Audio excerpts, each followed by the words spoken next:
part of the menu.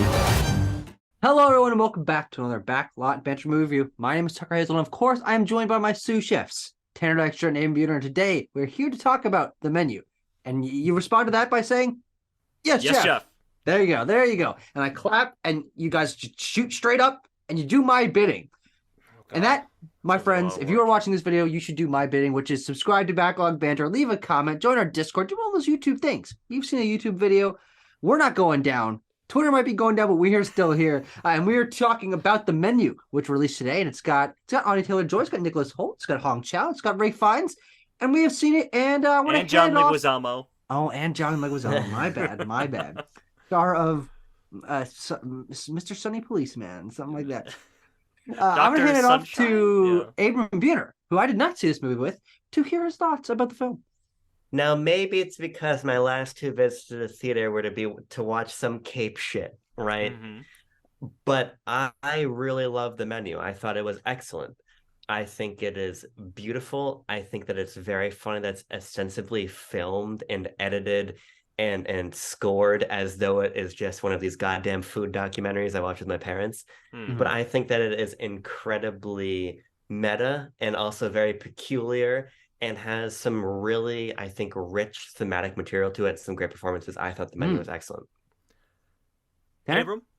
It's interesting to hear you say that, Abram, because I found that the thematic material of the menu is maybe the greatest drawback for me. I found it a bit confused. That the film maybe really didn't explore the full implications of the connection it was drawing from cooking to pretty clearly this film is about filmmaking itself, I feel. Among other things, of course. It's about, the rich and the powerful and the wealthy and intellectualism and things like that. But I found those thematic threads to be a bit confused. I thought Ray Fiennes was great in terms of performances. Anya Taylor-Joy, I also enjoyed. Nicholas Hoult is very funny in this. Yes. It is a funny movie when it's leading into that sort of dark comedy that it has throughout. But when it tries to be about something, I just don't know how successful it is. I think I agree more so with Tanner. I do agree with Abram that I like this movie a lot. I think it's a lot of fun. It's just really strange. I can't really think of anything else that is like this. It's a very focused movie. It's basically a one location film in terms of basically everything takes place in this one room that is both a dining room and a kitchen at once, and it just keeps ratcheting itself up to really gratuitous degrees, but it has a sense of fun with its own hyper serious material that it treats seriously, but there's also like a wink about its seriousness. Every time something crazy happens, like ding, we know that was a little bit silly. And I found that tone to be really refreshing, and it kept me smiling throughout. Is when we get a crop out to whatever Nicholas Hoult is doing, it always put a smile on my face. And and cutting to any character, there was always something fun happening, even through the crazy shit that was going on, and that definitely gave me a nice fun ride to the movie. Though I don't think I don't like how it ended. The ending really fell flat for me. I mean, I think we'll certainly talk about that. Sure. Yeah. I mean, how do we want to approach this? Do we want to do spoilers, non-spoilers? Is that something that we want to? Let's go spoilers. Approach? Let's do spoilers. We gave our thoughts, right? Okay, sure. I recommend the menu. Yeah, go I watch think we it. all do. Yeah. There we go. There's nothing Go like watch it. Support original filmmaking. True. Is that from anything? I don't think so. I doubt it. Probably not. Adapted from the dark, twisted based mind on a of true Adam story. McKay. Yeah, based on a true story. The dark, twisted mind of Mike Mylod. Yes. Here's what I would like to say as we kind of go into spoilers, because before seeing the menu, I saw one trailer for the film, I think in front of Amsterdam, and I was like, that looks fun. I'm going to go see that. And I knew nothing else about the movie. And I was going with my friend Sanjana and Jean. And Jean does not like gore. And there is a distinct turning point in this film when the sous chef kills himself. Yes. Yeah. And as soon as that white tarp was rolled out on the ground, I was like, Christ. Dying. Yeah. I was like, this guy, not only is this guy dying, but I am really afraid for Jean that this movie is going to quickly become an enormous gore fest. Yeah. And one of the things I like to praise about the menu is that I think it finds a really great balance in its restraint. Hmm. to where the film is violent and there is some disturbing imagery, but I don't think it's ever gratuitous. No. And to the contrary, I think it does a really nice job of establishing great tension, both through its dialogue and its visuals, but also its audio very nicely. It never Mm. relies on it never goes to cannibalism, which I thought I was going to do. It Yes. never takes the Definitely. easy out in terms of its sort of evocation of quote unquote horror. Because I don't really view this as a horror film. But Mhm. so I think that It's in a its thriller. yeah, Hmm. it's a thriller. I think in its subtlety, it really succeeds and doesn't go sort of to the lowbrow places I thought it was going to go to. Yeah. Yeah, well, let's talk about the idea of lowbrow versus highbrow, because that is certainly a thematic dichotomy that is explored in the menu. Um, and like I said, I feel like that's where it gets a bit confused with itself, because forgive me if I'm mistaken here, if you fellas think I'm mistaken, but I find the menu to be, certainly anti-intellectual in certain ways. It seems to, of course, punish the rich and powerful who are sort of got their heads up their asses with lacking a better terminology there. But I think at the same time it sort of bemoans like the idea of high art and enjoying fanciful things Mm. in favor of a greasy cheeseburger at the end of the day. And I find that to be interesting at the very least. But I want to know what you guys if you guys got that same sort of thematic reading out of this. Yeah, no, I definitely did. And I think it's also coming off the heels of us watching another 2022 movie that takes a very similar approach to this, which is Triangle of Sadness, Mm. which is a film that I think does its own commentary about high class much clearer. Mm-hmm. I frankly think that's the better movie, but not to say that the many doesn't handle it well, but I think that it does it feels at odds almost with itself of it's a mockery of these things, but it also is it's a very well made movie. And there's a lot of artistry in the dishes that the chef is making, and the architecture of the building, and the way that the editing and the framing, the lighting, everything plays together to give it a very unique visual flair. And but at the same time, it's like, oh, look how ridiculous plating is. And then at the end of the movie, as you said, why can't we just like sit down and have a good old American cheeseburger? Because that's what we really all want, isn't it, guys? Mm-hmm. So yeah, there's definitely an interplay between that I think also, as I was saying with the end, it didn't quite leave me satisfied with the Mm. way the direction of the film I thought was trending. So it's interesting you guys say this because to me that's not at all what the movie's about. And that always throws up a red flag for me. I think back to when Us came out, which is a movie I also like quite a bit. Mm-hmm. But Us felt so flexible in cinematic material that to me that was more an indictment on its inability to say something Sure. clearly.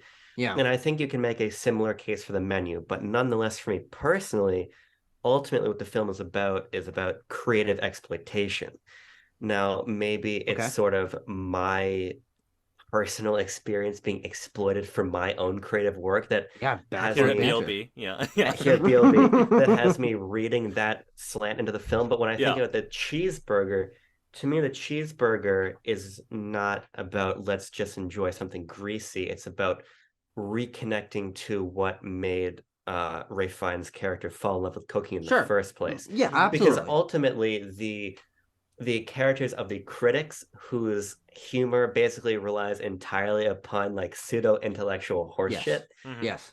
to me are really just a bit part. Because ultimately, what saves Anya Taylor Joy's character is that she was the only one in that room and not exploiting Ray Fiennes' creative work Mm. for a different purpose. You've got Sure. the rich crypto bros who are just there because it's exclusive and they can say they went there. They Yeah. have the critics who are there to dismantle Ray Fiennes' work. They have the people who come to consume but not appreciate. Yeah. Ultimately, to me, it's sort of this macro narrative about how a creative work in a capitalist framework turns into a product that is subsumed and taken from people. So, as Ray Fine says, he's constantly trying to please somebody he doesn't know, and he's not able to connect to his love of the work, as Anya Taylor-Joy Yeah. says. And when she has him make the cheeseburger and he starts crying and lets her go, it's because somebody appreciated him and his work for what he loves about it, not for what others want it to become. So that was my thematic reading of the film personally. Well, I think you're absolutely right in terms of that's thematic content of Ray Fiennes' characters, which I don't remember his name. Julian something. Oh, Julian Assange? No, that's not it. But that's the thematic arc of his character, and I absolutely do read that into the reasons why he's making the choices that he is, that it ends up to it escalating to this huge degree. But I also think that is slightly at odds with the tone of the film, the visual language of the film, and frankly the overall scope of the film, where he's the one, and to some extent Anya Taylor-Joy's character, that are that thematic core. But they're the focus of the movie, but they're not most of the movie, because most of the movie is cutting out to shots of the food, or to nature, or to the ridiculously beautiful place that they're in, or everyone else around them who are this indictment on high art from different angles that I think do feed into one another, these two thematic readings, but they are kind of at odds with each other, which I think is where Tanner and I, like, looking at the film on a macro level, it's like, okay, this is a parody of people who are ridiculously high art, like, oh, this is cool, we're rich, we can do whatever we want, no regard for consequences, kind of thing. Obviously that's what Ray Fiennes trying to, he's really the Jigsaw of his time, making people appreciate what's put in front of them. But I think you're correct. I also think we're correct. Here's what I think. I think I am correct, but I think that the film, as I was saying, throws too many strays that gets away from its own message. Sure. And to me, that's where your guys' reading comes in. Not that it's wrong, it is in the film, but I think it is an illustration of how the movie tries to be about too much. Because ultimately what I'm saying, I feel is at the core, because ultimately this is Ray Fiennes' character orchestrating this whole thing. Mm-hmm. But it's just, I think, a script that wants to be about more than what its central driving characters are trying to express. Yeah. So I do think that is a pretty significant issue with the clarity of the film. Mm-hmm. Yeah, and I want to, talk about the clarity of it a little bit as it pertains to the characters in the film, because we were talking a bit about this in our classic, post theater breakdown of what we thought of the movie and stuff like that. Post theater clarity. But as Tucker pointed out, this movie has a cold open where we learn basically nothing about the characters, except when they finally get to the isolated restaurant on this island. Over the course of the next 30-40 minutes, information is slowly parsed out to the audience about each of these people, and of course that comes on the tortillas with the images printed on them and such. But I feel like that sort of pacing implies that, like, big plot altering reveals are going to be made, and they attempt this, I think, with the Anya Taylor-Joy knowing the Joe Biden lookalike in this movie, and like that she is a escort of sorts, and that he hired her to watch him masturbate, right? They say it explicitly. Yeah. Well, no, but that wasn't him. That was Nicholas Holt's character that hired him. No. Let's be clear. Joe Biden hires Anya Taylor-Joy to watch him masturbate and to pretend that he is her daughter. Yes. But Nicholas Holt. Oh, that makes so much more sense than Nicholas Holt hiring her to do that. No. Nicholas Holt hires her because his girlfriend broke up with him, but he's supposed to bring somebody to which is the other one of those moments that you're talking about that is like set up to be this real altering thing, though, and I think that is a pretty good reveal, and it does reframe the relationship that frankly we weren't too clear on what it was up until that point. Though I do think that it didn't hit for me, even though I did find it like an interesting twist, because I like Anya Taylor-Joy as an actress. I think she's good in this, but I don't think her character was anything more than, for me, just kind of rebellious and wanting to push against what the situation that she's in. We didn't really learn too much about her as a person. We didn't get too much other sides of her. And I think that did leave me feeling a little bit disconnected from the moments where it is supposed to be an emotional investment in her character. Because we never really got a chance to learn about her in any real robust way, because the film is detached from its characters for so much of its runtime. Yeah, and I think that maybe ties back into a thematic thing that I was talking about, wherein Anya Taylor-Joy's character Margot, or Erin, I guess is her real name as she reveals, um, is never shown to As she also be. simultaneously reveals that she's not from Grand Island, Nebraska. She's in fact from she's an East Coast elite, Yes. in many ways. But the line is drawn between her not being that East Coast elite, I think, actually, ironically, from what I just said. But it's, her being non-exploitative of Ray Fiennes' work doesn't really come around until the end, when she knows that he got his start in some greasy burger joint and stuff like that. But up until then, she's just like refusing to eat the food, not out of like some moral high ground, but just out of like, this is weird fancy food and I don't like it, frankly, and I think this whole situation is a bit off. Yeah, I think, and she's right. She is right. I think, again, it's sort of this illustration that she's outside of the Would you eat the menu? I would eat the I menu. wouldn't. I don't think I would. Some of that shit there's no chicken fingers on the menu. That's a great point. No, he'd make it if you asked. If you That's wanted. true. He He'd would. love it. Tanner, I think you're right. And I think this comes back to what I was saying before. Like, yeah. I feel like there is a clear thematic reading at the heart of the main character of Ray Fiennes. Yeah. But you're completely right in the sense that this movie is a thicket of thematic ideas. And you have to fucking machete through a lot of shit to get to what I am saying. Sure. And I think it gets in the way. I think you're right. I can rationalize Anya Taylor-Joy's character as being outside of this sort of academic or class-based or intellectual-based strata of people who are just here to like view him as a sideshow, when she wants ultimately somebody to make her a fucking meal, and that's what he wants to do. So I think she works in that respect, but it's clear that this is a film that is as equally concerned with having an exciting thriller plot as it is with having a cogent thematic narrative or thematic reading, and those things butt heads often. Yeah. But I do think as a thriller, it's really fucking fun.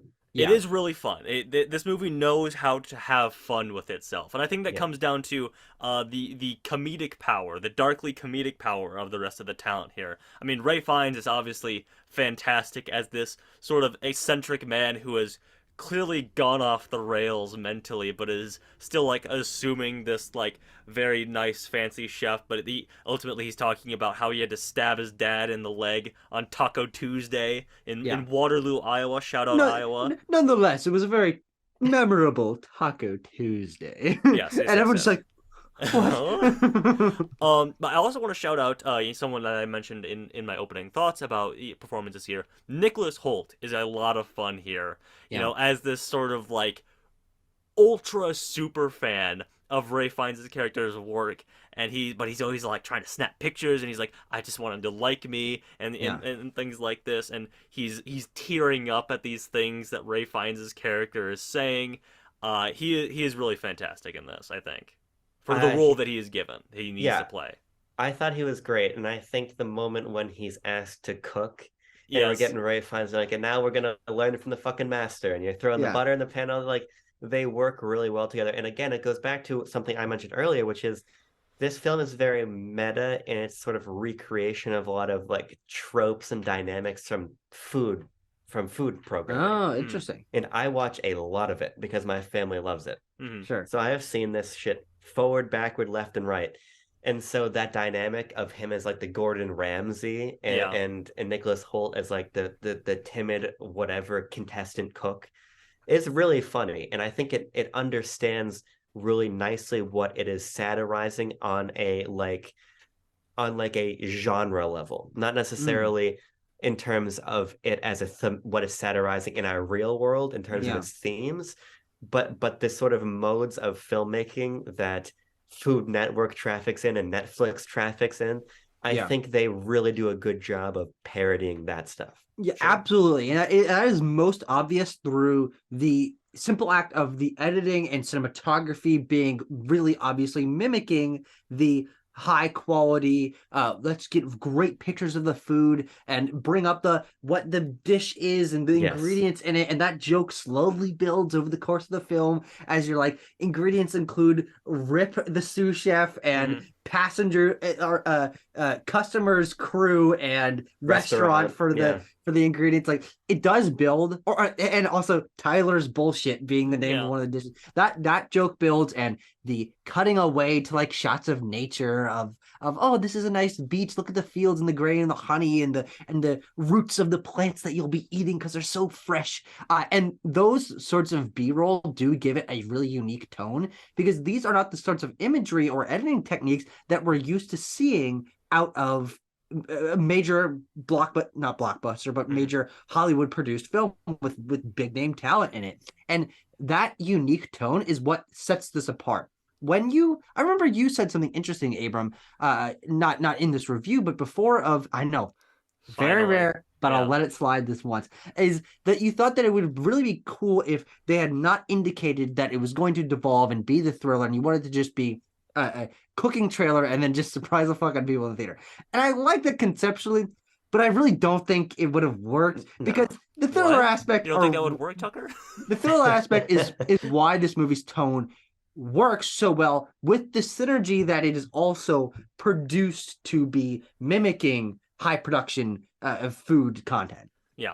What I would say, lastly, before we maybe get into some scores, unless you guys have other things to get into, Very minor. but Tucker, thank you for bringing up the 2016 or 17 film Chef from Jean Favreau, because I think that that coalesces Not not Chef's so good. not the thriller elements, obviously, No. but the themes of a artist, a cook in this context, breaking away from the things, the constraints of like high class, high value, high brow cooking, to get back to the roots of what he loves to do and the joy inherent in that, and then obviously the And thematic then killing connection himself. to, Yeah. and then killing himself, and the thematic connection to filmmaking. Obviously, that John Favreau has been very open about how that film was therapeutic for him, breaking out of the studio system, going to do an independent film before he went back to the studio system to make $1 billion again. But that's besides the point. Yeah, I think I would recommend Chef for that very same. Yeah, they pair very well, it's much more grounded. It's a lot more of a fun film for sure. And the food still looks fantastic. I wish Chef had been shot on the volume. You know what? Chef 2 is coming to an 8-part miniseries on Disney Plus, shot on the volume. God. What I wanted to say, just to close, Tucker, to build on your point about the B-roll, it's very funny because if you ever watch like the Great British Baking Show, they'll randomly cut to like sheep grazing in a field or Yeah. whatever.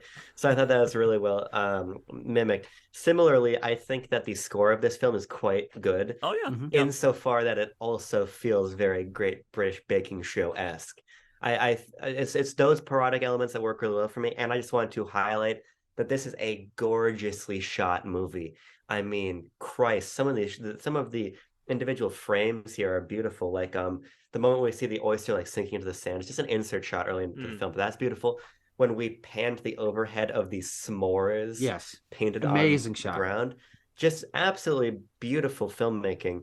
So to me, as somebody who really enjoys film as a visual medium, that did a lot for me also. So I just wanted to shout out the cinematography as running the review. I think it's really, really quite impressive. Tanner, give us your score for The Menu. 6.5 on the menu. Okay, 6.5. I'll take that. Abram Buhner. 8.7. Whoa! 8.7. Jeepers! I'm gonna go, usually as I usually am, right in the middle of you guys, with a clean 7.6. I think it's a very good movie. That's a clean number to you? It's a clean decimal, 10th decimal. 10th decimal. Not a bunch of other numbers trailing in there. It's not a repeating decimal. That's true. It's true. Yeah. Yeah. I could have said I'd give it a pie, but I'm not doing that. It's a food reference. Hello. No. It's a Darren Aronofsky reference. No. All right, boys. We have now reviewed the menu, and I'm very interested to hear other people's thoughts about this movie. This movie was pretty heavily praised as it came out of the film festivals that I was being shown at, and I did really enjoy it. I do think that's a movie that its strongest elements being that comedic tone, being the unique visual styles, the performances from a couple members of our main cast. That's going to be what sticks with me. And my confusion about the ending and the thematic material maybe not making sense. I don't really care. It's a movie that I had a lot of fun watching. I was giggling throughout, and it's so unique that I'm so glad that we supported it. Road to 18 million, baby. Come on, the menu. I needed to hit at least around 18 million for my backlot banter prediction to be correct. Come on, Tanner. I saw it at 7:45. Like, this is like the first marquee showing of the film on a big screen. Yeah, I'm pretty sure that there were 8 of us in the theater. There were a number of people in our theater, I would say. There was also a number of people in my theater. Yeah. It wasn't a big number. I'd say there's probably at least a dozen people in our theater. And this movie will not make $18 million. Come on, baby, 18 million. Let's go. Oh, God. But you know what? Thank you guys for joining me.